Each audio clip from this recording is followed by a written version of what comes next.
Molly Saves the Day. Chapter 5. The Pink Army. Miss Butternut and the counselors were waiting at the boathouse when the girls got back to camp. Molly was very glad to see the camp director's round, cheerful face. She felt relieved when she put the flag in Miss Butternut's hands. Miss Butternut looked a little confused. Congratulations, Blues, she said. Good job, Captain Molly.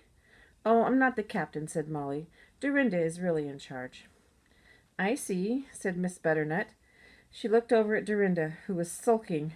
Well, Miss Butternut said briskly, you can tell us the whole exciting story later, but right now I think everyone on both teams should report to the dining hall for a celebration. Ice cream cones for everyone. Hooray, ice cream, shouted the girls.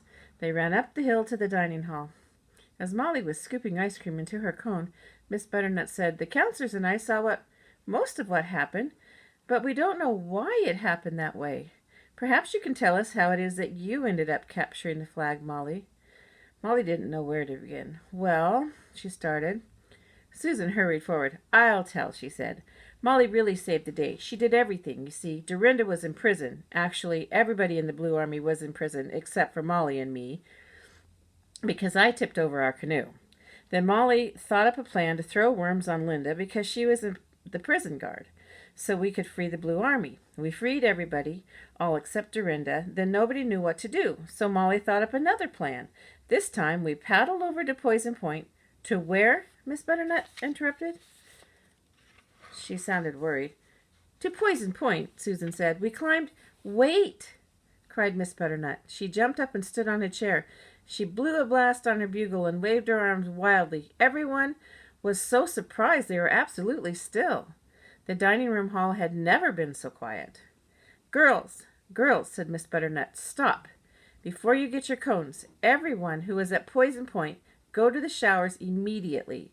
I want you to scrub, and I mean scrub, with strong soap, then report to the camp nurse. Miss Butternut shook her head. I'm afraid it's already too late. The whole bunch of you is going to have a walloping case of poison ivy. All the girls groaned. Miss Butternut hurried the girls out of the dining hall. Even her hair looked frazzled. Her gray curls were standing out from her head like ruffled feathers. Molly and Susan joined the sad parade. Some victory celebration, sighed Susan.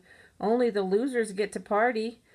The winners have to go to the nurse. Discouraged, Molly and Susan plodded up the path to their tent to get their towels. Hey, someone shouted. They turned around. It was Linda. Wait up, she said. When Linda caught up to them, she was panting. Here, she said. She gave each of them an ice cream cone. Gee, thanks, said Susan. She was much cheerier. It's nice of you to bring us ice cream. We thought you were mad at us about the worms. Molly looked at Linda out of the corner of her eye. Well, said Linda, a little sheepishly, I was mad. But then I figured you were mad at me for blowing the whistle on you. We were surprised, said Molly. We didn't expect you to be so serious about the game. Linda shrugged. I guess I kind of wanted the counselors to be proud of me, she said. Oh, said Molly. Well, if you ask me, it was a very mixed-up day. No one acted normal, said Susan. She had a dab of ice cream on her nose. You were so serious we had to throw worms at you. I spent the whole day in a canoe, and Molly swam underwater even though no one asked her to. Linda turned to Molly. No kidding? She asked. You swam underwater? Yes, said Molly, I did. Gosh, said Linda, then you do deserve to win the color war. Molly grinned. I don't think anybody really won this war. I'm just glad it's over. Me too, said Linda. Me too, said Susan. Now we can all have fun together like before. Yes, said Molly. I don't want to be a red or a blue or any other color of anything ever again. But by the next morning, Molly, Susan, and almost everyone else in Camp Go On Again was another color. Poison ivy pink. Here shows a letter she's writing to her dad.